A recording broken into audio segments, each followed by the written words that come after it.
श्रीपाद श्री वल्लभ चरितामृतसार अध्याय 24 विश्वावधानी यांना पाप कर्माचे फलस्वरूप काटेरी झाडाचा जन्म. पिठिकापुरम क्षेत्री विश्वावधानी नावाचे एक ब्राह्मण राहत होते.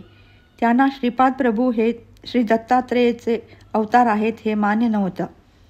ते उपहासाने म्हणत स्वयंभू दत्तात्रेय वापनाचार्यलू यांचा नातवाच्या रूपाने अवतरित झाले आहेत असे म्हणणे म्हणजे केवढा हा देवद्रोह.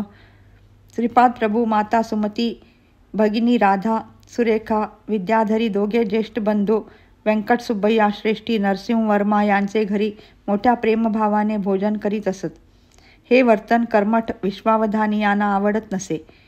ते क्रोधाने म्हणत, मल्लादी आणि गंडी कोटा या दोन कुटुंबातील धर्मभ्रष्ट करणाऱ्या लोकांना ब्राह्मण समाजातून बहिष्कृत करा.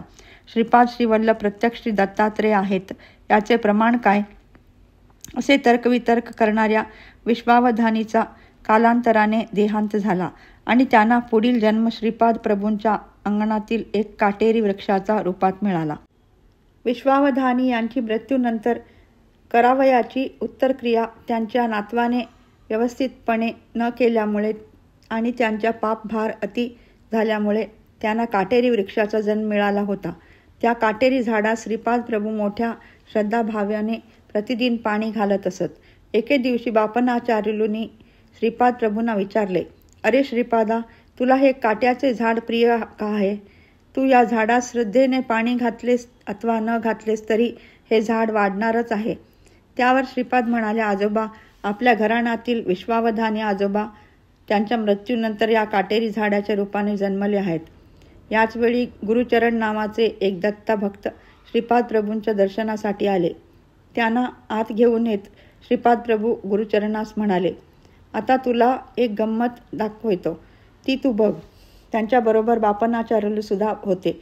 श्रीपाद प्रभू सर्वांना त्या काटेरी झाडाजवळ घेऊन गेले आणि म्हणाले, हे विश्वन्ना आजोबा, तुमच्या मुलाने श्रद्धारहित श्राद्धकर्म केल्याने आणि बापनाचार्युलू सारखा महापुरुषाची आकरण निंदा केल्याने तुम्हाला हा काटेरी झाडाचा जन्म प्राप्त झाला. हा गुरुचरण तुमचा पूर्वजन्मीचा पुत्र आहे.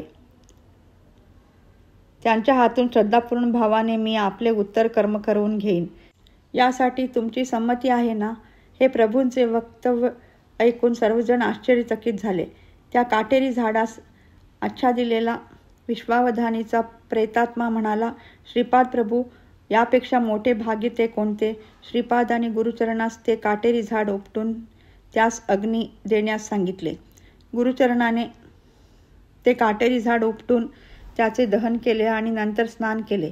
त्यानंतर प्रभूंनी त्यास विभूती लावण्यास सांगितले.